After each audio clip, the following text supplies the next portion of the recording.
आम जो वृद्धावस्था पहुँचा आमको लोक मान कर्तव्य कौन से जानवे तेणु आम जाना दरकार आम वयस्क लोक मान कौन करवा आम कि सम्मान देवा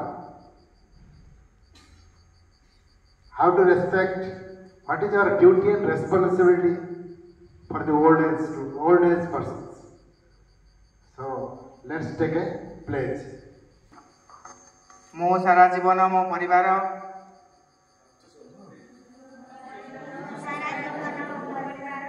एवं समाज रे थिबा वरिष्ठ नागरिक माननकु श्रद्धा एवं सेवा करिबा पई प्रतिज्ञा करूछि मो वरिष्ठ नागरिक माननकु दया एवं सहानुभूतिपूर्ण व्यवहार करने को शपथ करुच्ची मु सेमानक ज्ञान एवं अभिज्ञता को सम्मान करिबी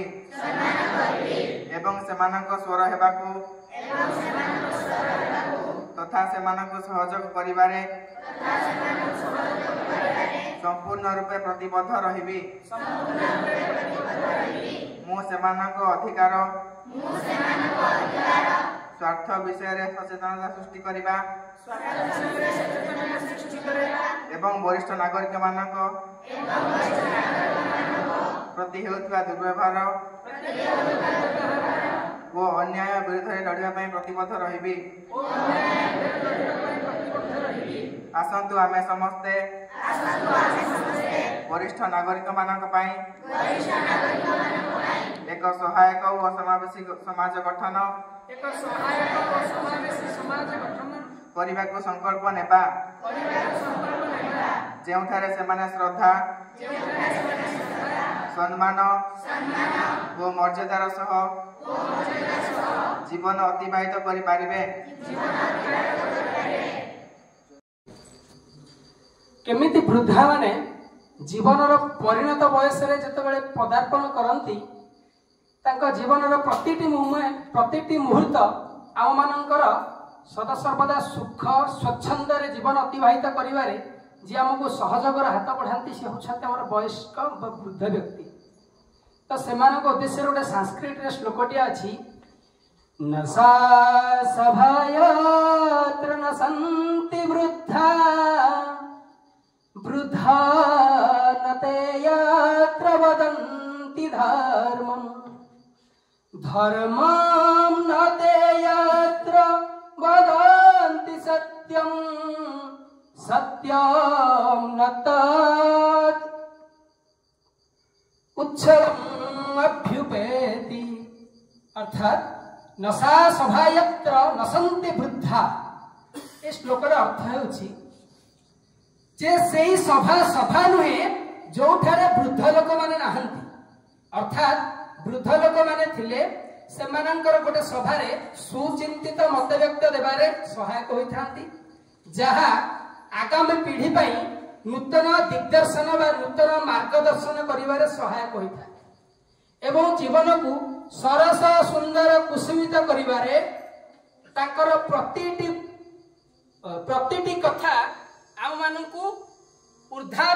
ऊर्धाभिमुखी करिवारे सहायक होइथा एवं नशा सभायत्र नसन्ति वृद्धा अर्थात जो सभारे वृद्धा नहांती से सभा नुहे निहाती सभारे वृद्धा माने रहिबा आवश्यक कारण वृद्धा माने रहिले से सदा सर्वदा सुचिंतित मत व्यक्त परिपोषण कले से सभा कार्यटी श्रृंखलित परिमार्जित हिसाब से चले जहा समाज पई नूतन दिग्दर्शन देइथाय ताले से सभा नुहे बा से वृद्धा नुहे अर्थात आमे जानिचे जीवनर परिणति बयस रे पदार्पण कला परे जीवन रे माया मोह सबु किछि परित्याग करि सारिबा परे जतबे वृद्धार मनीष पदार्पण करे सदा सर्वदा ईश्वराभिमुखी होवा पई सदा सर्वदा चेष्टा करिथांती जहा मोक्ष प्राप्ति हेले हमर एई मर्त्यमंडल रे आमे जतबेले देह धारण करिछे मोक्ष प्राप्ति हेले बा भगवानंकर सानिध्य रे समर्पण हे गले आमे ए चिरदिन पाई मोक्ष प्राप्ति हो जाऊ। तेणु मोक्ष प्राप्ति हवा पाई धर्म निहाती आवश्यक। तेणु सेई सभा जो सभा वृद्ध माने सदा सर्वदा धर्म कथा कहते एवं धर्म कथा सी कहते से धर्म कथा को जेतेबेले सकल जगत प्रत्येक व्यक्ति माने से धर्म कथा को शुणती एवं समाज रे सत्यतार परिप्रकाश हुए सेतेबेले से सभार सभामंडित होता है तार पारिपार्श्विक परिस्थिति।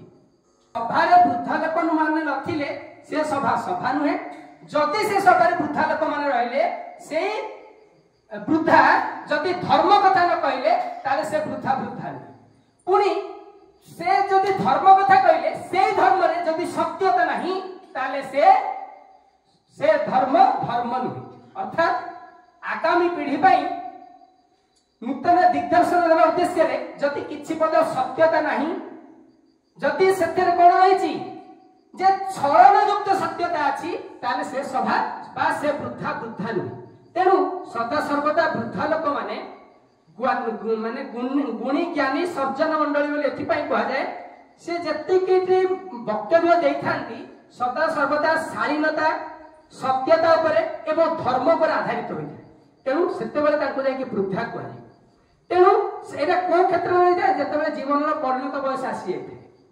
तेणु सेमानंकु जेपंती से वृद्ध होइगले मध्य तांकर प्रतिटी वचन आम मानंकु नूतनत्व आड़क अग्रसर करिଥାଏ। तेणु सेई मानंकु आमे सदा सर्वदा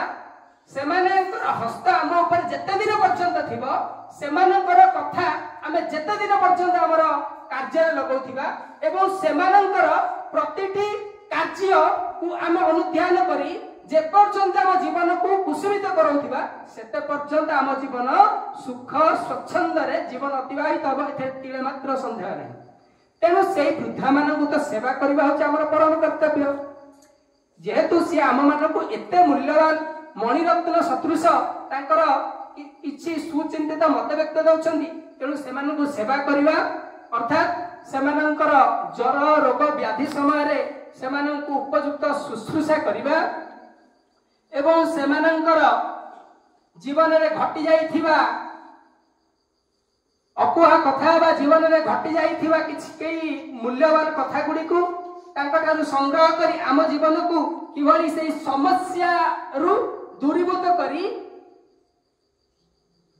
मूल्यवान कार्य रे आम निजको पदार्पण करैबा सेमान ठारू आमे शिक्षा पाइबा। पुनर्बार सेमान ठारू किभली धर्म कार्य रे व्रती होई मनुष्य मोक्ष प्राप्ति हुए ता मध्य शिक्षा पाइबा। तेणु सदा सर्वदा सेमाने होछंती आम मानकर जने जने दूरद्रष्टा सदृश जने सर्जन व्यक्ति। तेणु सेमानंको सदा सर्वदा सेवा करी आम जीवन को कुसुमित करैबा। Thank you.